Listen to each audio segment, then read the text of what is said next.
Bonjour et bienvenue dans cette vidéo. Dans cette vidéo, je vous parle de l'entraînement en sophrologie. Je vous explique en quoi il consiste, comment le définir et pourquoi il est important de s'entraîner. Tout d'abord, en quoi consiste l'entraînement en sophrologie? Lors de l'animation d'une séance, je vous propose de réaliser plusieurs exercices de relaxation dynamique et de participer à une sophronisation, une relaxation positive. L'entraînement consiste à refaire ces exercices entre la séance du jour et la séance suivante. L'entraînement est défini ensemble en fin de séance, c'est-à-dire que vous allez choisir les exercices que vous souhaitez refaire. Cela peut être les exercices de la séance du jour, mais également les exercices d'une séance précédente. Et vous pourrez également choisir de réécouter une sophronisation. Nous définissons également les moyens que vous mettez à votre disposition pour vous entraîner. Les moyens, c'est le moment pendant lequel vous ferez ces exercices. Est-ce que c'est plutôt le matin, le soir, en journée?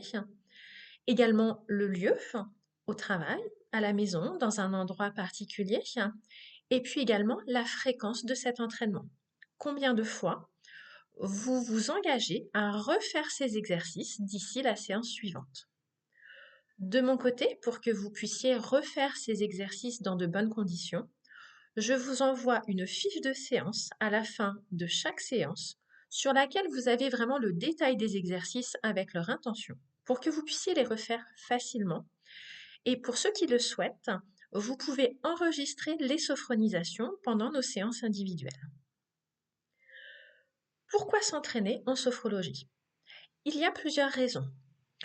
Tout d'abord, pour bien comprendre les exercices, bien les mémoriser et ainsi pouvoir les faire facilement. Les exercices de relaxation dynamique sont simples à réaliser. Ils s'inspirent du yoga et se présentent avec des gestes, des mouvements simples et souvent en cohérence avec votre respiration. Lorsque vous faites un exercice pour la première fois, vous êtes généralement très concentré sur le mouvement et sur la respiration. Si vous vous entraînez à refaire ces exercices, les gestes vont devenir naturels. Vous les ferez vraiment avec beaucoup de facilité. Et ainsi, vous serez davantage concentré sur vos émotions, sur vos sensations. Vous aurez des ressentis plus forts et vous aurez ainsi plus facilement des prises de conscience en lien avec l'intention de l'exercice. D'autre part, vous entraîner de manière régulière vous permet de garder la motivation. Entre chaque séance, il peut y avoir plus ou moins de temps. Les séances sont espacées de quelques jours, mais parfois de plusieurs semaines. Tout dépend de vos disponibilités. La sophrologie, c'est un petit peu comme le sport. Si vous allez régulièrement au sport, vous gardez la motivation et ainsi vous allez facilement vous entraîner. En sophrologie, c'est la même chose. Si vous vous entraînez régulièrement entre les séances, vous gardez une motivation et surtout, la sophrologie rentre dans votre quotidien. Elle devient presque une routine de vie.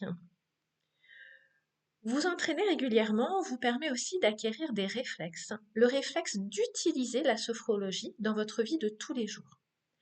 Imaginez par exemple que vous suiviez une séance pour gérer vos émotions.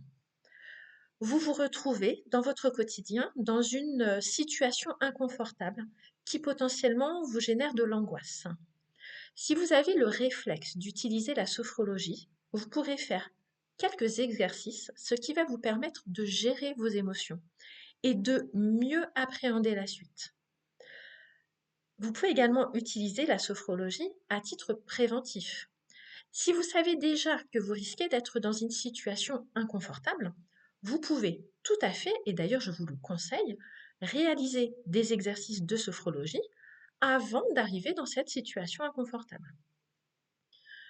D'autre part, à la fin de l'accompagnement en sophrologie, je souhaite que vous soyez autonome. L'autonomie vous permet ainsi de pouvoir utiliser la sophrologie dans votre quotidien et sur du long terme. Prenons un autre exemple. Je vous accompagne en sophrologie en préparation mentale pour vous préparer à l'examen du code de la route. Vous passez le code de la route, vous l'obtenez avec succès. L'étape suivante sera l'examen du permis de conduire, la pratique. Vous n'aurez pas forcément besoin de refaire un accompagnement en sophrologie. Votre premier accompagnement pour la code de la route vous donnera des clés, des outils pour vous préparer au passage de l'examen, cette fois-ci du permis de conduire. Éventuellement, vous pourrez refaire 1 ou 2 séances avant l'examen du permis de conduite pour vous mettre vraiment dans des conditions optimales et pour vous rassurer. Voilà pourquoi l'entraînement en sophrologie est vraiment indispensable. Lorsque nous définissons d'ailleurs lors de notre première rencontre notre contrat moral, le contrat thérapeutique, j'insiste sur l'entraînement. Et c'est quelque chose que nous abordons d'ailleurs d'une séance sur l'autre. En début de séance, nous faisons un point sur votre entraînement pour savoir déjà si vous avez bien compris tous les exercices. Peut-être aurez-vous parfois des questions à me poser pour que nous refassions ensemble l'exercice afin de bien le maîtriser. Et nous parlons également de l'entraînement en fin de séance et nous nous fixons un objectif d'ici la séance suivante.